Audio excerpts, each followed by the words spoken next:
trabajos en donde se han relevado algunos datos. En este caso, hablando de datos, Data Género presentó Silencios Digitales. Silencios Digitales es un proyecto que reúne, datos, análisis y visualizaciones para comprender cómo la violencia en redes sociales y otros entornos digitales genera una especie de autocensura. Sí. Lo que uno siente que no tiene que publicar determinada cuestión o publicación o lo que a uno le gusta, también por la violencia que hay en la actualidad y en los comentarios de las redes sociales. Vamos a hablar de esto con Ivana Feber. Ella es directora ejecutiva de Data Género. Ivana, un gusto, muy buenas tardes. A Yelena Herbel y Tiago Romero te saludamos. ¿Cómo va? Yelén, gracias por la invitación. Cuéntenos, ¿con qué se encontraron con este informe que realizaron? Bueno, la verdad es que fue un relevamiento bastante grande en todo el país. Hicimos un esfuerzo para tener representación de todas las provincias y que sea un estudio más federal. Y lo que vimos es que, justamente como decías, hay mucha autocensura a la hora de publicar, sobre todo contenidos más políticos o temas que tienen que ver con opiniones. Mucha gente termina limitándose a subir alguna foto a Instagram o temas más de, no sé, de Twitter, de Facebook, pero no hace como una expresión completa dentro de las redes sociales, que nosotros vemos que no es un tema solamente de mujeres y personas LGBT, sino que es algo que se amplía bastante más a muchos grupos, porque hoy en día funciona mucho esto de funar o de escrachar a la gente por algo que subió, un video, una foto, un comentario. eh, pero sí vemos que dentro de mujeres, niñas, adolescentes y personas LGBT, eso está un poquito más acentuado y las repercusiones tienen que ver justamente con aleccionar a las mujeres que hablan y a las diversidades que hablan, hablar de sus cuerpos, doxearlas, que quiere decir poner su dirección públicamente para que la gente le mande amenazas. Vemos que hay mucha violencia vinculada a esa. Y también vemos que hay mucha gente que no lo registra como violencia, que es algo medio que sucede, pero no está como el link a esto es algo violento, es un comportamiento vinculado a la violencia de género digital.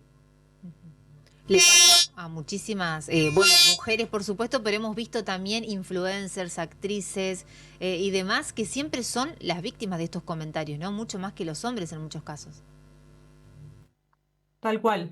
Vemos que las mujeres que están expuestas públicamente en los medios, en la televisión, políticamente también, sufren un nivel de acoso que no es comparable o sea, es mucho más que lo que sufren los hombres. Eso lo vemos y hay muchas que terminan retirándose de las redes sociales o dejando de hablar públicamente por estas repercusiones. Hay mucha gente que sufrió este tipo de violencias. Hay un informe muy bueno de Amnistía Internacional vinculado a las periodistas y toda la violencia que sufren y el acoso que sufren en redes.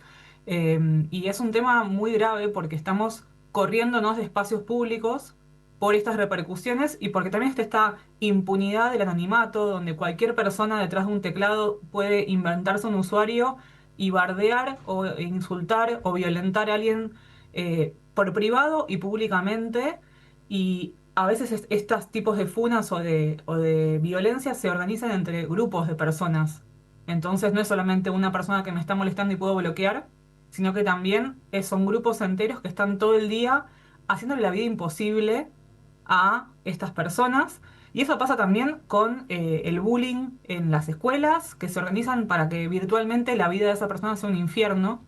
Y eso termina haciendo que la gente se vaya de las plataformas, porque estas plataformas no tienen los mecanismos tan aceitados de denuncia y de cuidado para temas de violencia de género digital y para temas de bullying barra acoso en redes. Claro, ese es un buen punto, Ivana, ¿no? ¿Cuál es la normativa que establecen las redes sociales para la protección o para poder detectar esta situación de violencia? ¿Pudieron investigar algo allí? ¿Con qué se encontraron?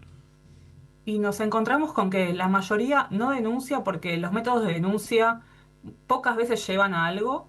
Vos podés bloquear un usuario, pero si después la misma persona se abre otra cuenta, aunque tenga la misma dirección IP, esa persona te puede hablar.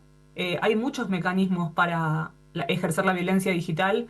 Hay gente que, no quiero dar ideas, ¿no? Pero la gente manda un centavo por Mercado Pago con un mensaje, entonces la persona no puede bloquear a la persona que está agrediendo por Mercado Pago porque eso no está dentro de la plataforma disponible. Entonces vemos que están un poco atrasadas con respecto a cómo accionar en estos temas.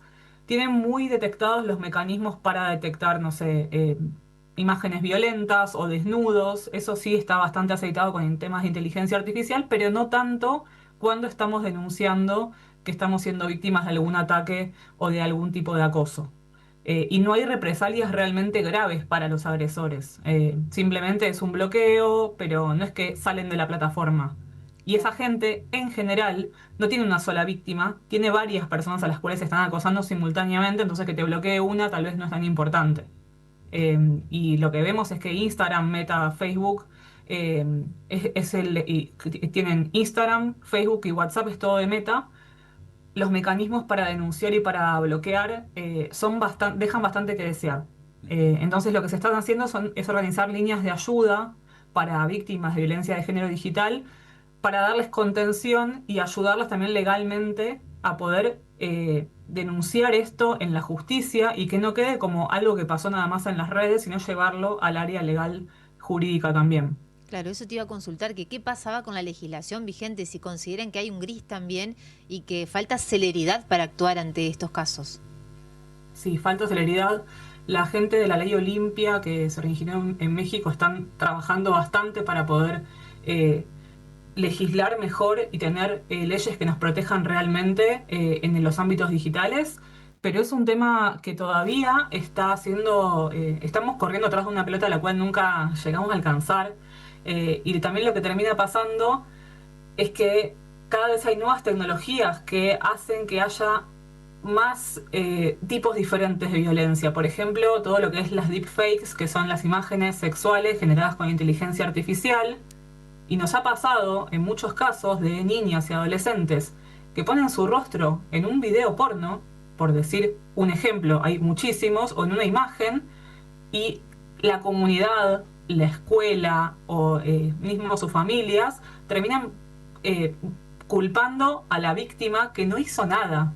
Pero de repente la vergüenza va hacia esta persona, hacia la víctima, y no hacia la gente que estuvo generando esa imagen o ese video falso, porque estas chicas no hicieron nada, simplemente tomaron su rostro y lo pusieron en un video y lo circularon por todos lados. Entonces, a nivel institucional, no solamente a nivel legislación, es importante que aceitemos los mecanismos para proteger a estas víctimas y para poder realmente decir esto es grave y le puede arruinar la vida a muchísima gente. Hay muchos casos documentados, hasta ha habido una persona que se quitó la vida por esto.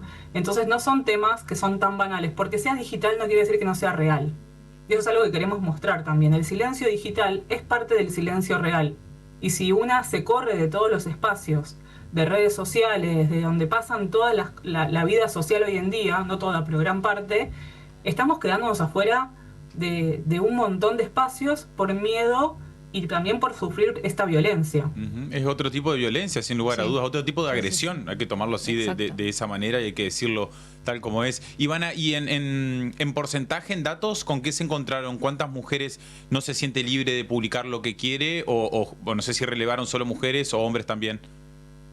Relevamos mujeres y personas LGBT porque ese era el rango del estudio. Bien. Fueron alrededor de 1.500 personas que respondieron válidamente la encuesta y vimos que 3/4 de esas personas, o sea un 76% más o menos, no se sienten libres de publicar en redes lo que quieren.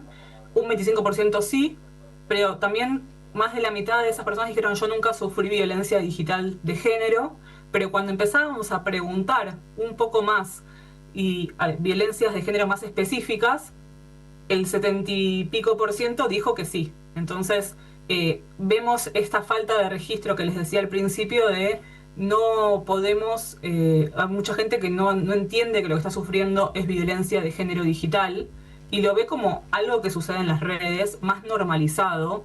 No sé, por ejemplo, sabemos que en Twitter la gente dice cosas de cierta manera y insulta y manda mensajes privados y una entiende que esa es la lógica del espacio, cuando en realidad no, eso también es violencia.